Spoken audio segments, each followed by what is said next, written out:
we are talking about DAOs, my favorite subject to love and to hate, specifically activist investors and their efforts to police or pirate DAOs that they say aren't doing a good job. In this case, it was Parrot Finance, a stablecoin and lending market on the Solana blockchain. This is one of those projects that back in Solana's heyday raised maybe $90 million in it's basically an ICO in which it sold tokens to investors. Well, the project 2 years in hasn't really done anything. Its developers aren't really getting much done. They're getting big paychecks.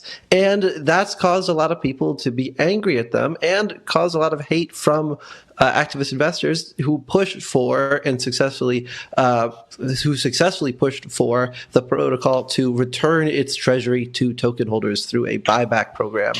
Now, the big takeaway from this, I think that's most important to know, is just the breakdown of the money. So in this case, there's about $70 million, and a lot of it is going to go to retail investors, but a lot more of it is going to go to the team itself, which is going to retain a part of the treasury and also have $7 million for a continuous payroll for the next 7 years. So this is causing a lot of people to say, well, what's going on here? Who's rugging whom? Are the activist investors rugging retail?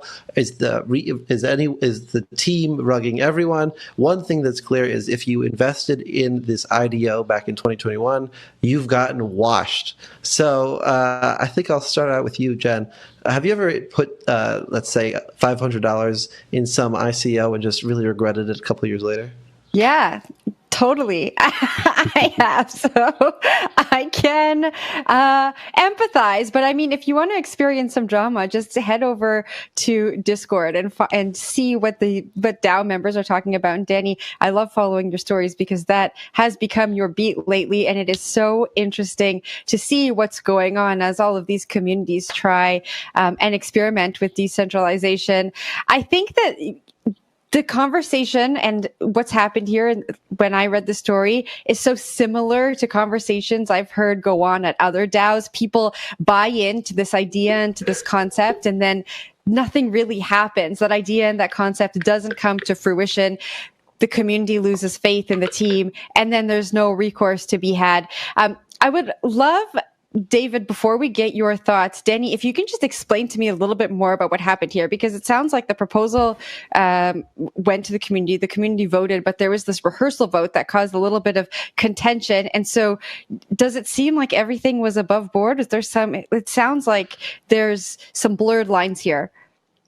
Well, anytime you're having votes denominated by the size of your bags, things are going to get wonky real fast. In this case, it does appear that the wallets that are associated with the final vote did hold what looks like a practice vote where they created something on Realms, which is the governance platform where people can cast votes for Solana-based projects, and simulated a vote. Now, it's hard to say that just simulating a vote is a sign of fraudulence, but it is a little fishy, and it also speaks to another really central issue in the story of Parrot Finance, which is that this protocol sold about $85 million of tokens to investors in 2021 as a governance token that would give them power over the protocol. And so the first and only vote that people have had the opportunity to use their tokens in is this vote to liquidate the treasury and to do this redemption and to do this buyback. So there's a good reason why they had to do a test round, I guess, because they never actually experimented with crypto governance before. So just right there, that's a big red flag that you just have to remind yourself that when you're investing in these types of protocols and these ideas, there aren't really any regulations that will hold these types of actors to account. Whether or not you think a cryptocurrency is a security, I think it's safe to say that investing in an ICO with an expectation, that's a hard pill to swallow when there's few regulations to keep you safe.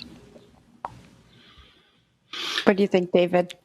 So I would I guess sort of try and first separate two things here. One is the actual activist intervention to liquidate, and the other is the specific breakdown of the money. So, I mean, the fact that the developers gave themselves $7 million for continuing operations in what I think sounds like it's being pitched as an unwind is a little weird.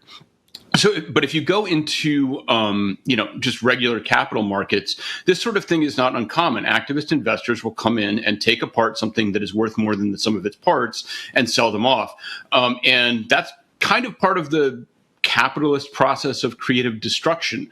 And so if you're on the losing end of this liquidation, frankly, in my view, big picture, you don't have much to complain about because this is a project that wasn't succeeding.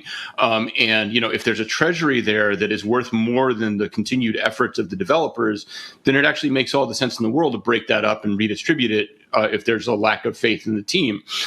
To quote the great Marlo Stanfield from The Wire, if you're complaining about this, you wish it was one way, but it's the other.